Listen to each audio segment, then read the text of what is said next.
While we're talking about the water system in your house, I want to show you some innovative thinking. Al Warnament, he's superintendent of $1 million building renovation, and got to know him there. And he was telling me about his geothermal unit and how he has his system set up.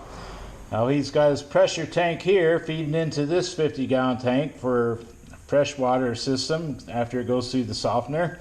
And he relies on his geo unit, his echo unit from his geothermal to heat all the water in his house. And he pumps it out of the geothermal into the top of this 50-gallon water heater. Then it comes out of here into another 50-gallon water heater. Now he's got a breaker box hooked to this 50-gallon water heater, but he says he don't even turn it on. He has absolutely no electric heating his water heaters. They're basically storage tanks. So the water comes in here, the cold line goes like it usually would on its route, but the hot line basically comes out of here, comes over here, goes up into the furthest faucet or unit that draws heat. So clear to the other side of the house, this is all solid line, and the heat rises through here and it forces the heat to go through this closed loop. And then here at the furthest point, he starts tapping in with the sink faucets, and on the return route, shower, hot water shower, other faucets on the return line.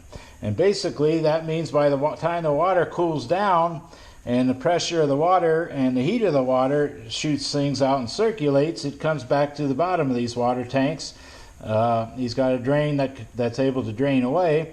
But basically it's a closed heating loop. His hot water drains away in the sinks like they usually do and everything, but if it's not being used, all of this to the furthest part of the house is hot water that's generated out of this echo unit on his geothermal. And all the lines, faucets and sinks and showers are hooked up. Washing machines are on the return line. Cold water supply lines are normal to faucets wherever they're at. They just drain back into the drains like they usually do. No need to return the cold water back to the system, so it's just a closed loop with the hot water. I was sitting down talking to our plumbing expert at this building renovation, Brad. He works for R.A. Flynn, and he's been around a long time, and he knows a heck of a lot about water systems. And before Al came over to us, I was saying, well, what do you think of this, Brad? And he was saying, well, he said, number one, he's probably going to have a pump on there. And I told Brad, I says, we've talked about that. And when he had a pump that circulated water, he says it didn't work. He got frustrated, turned it off, went to Cabela's and bought some fishing rods and went fishing.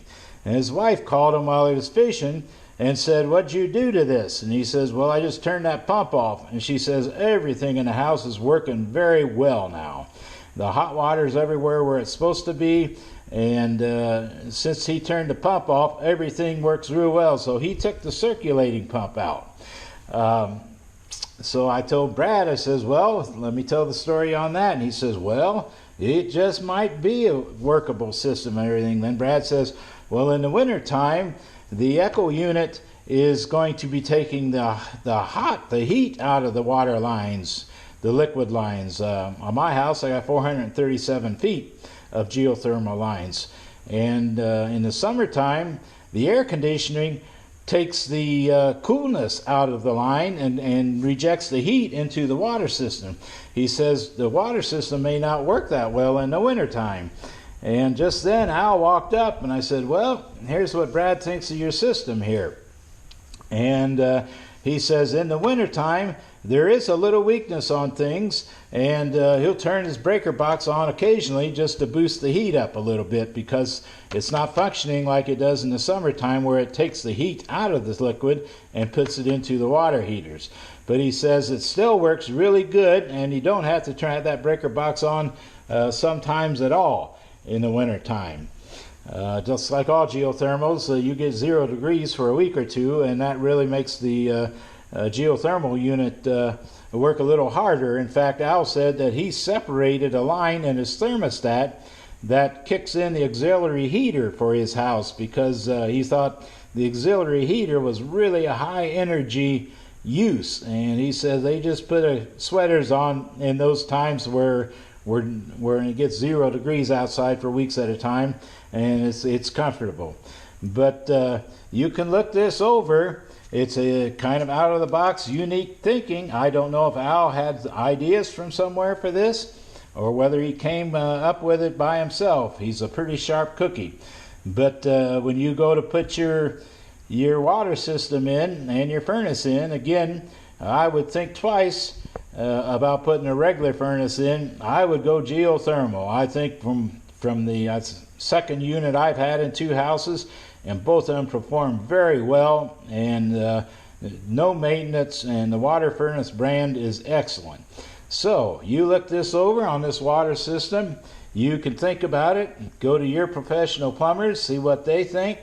By the time Al was done explaining things to Brad was nodding his head, scratching his chin and saying, well, if he says it works, it must work, because Al's a pretty straightforward guy and a pretty sharp guy. But you can see the system here. You may consider this for your house if you're building a new house.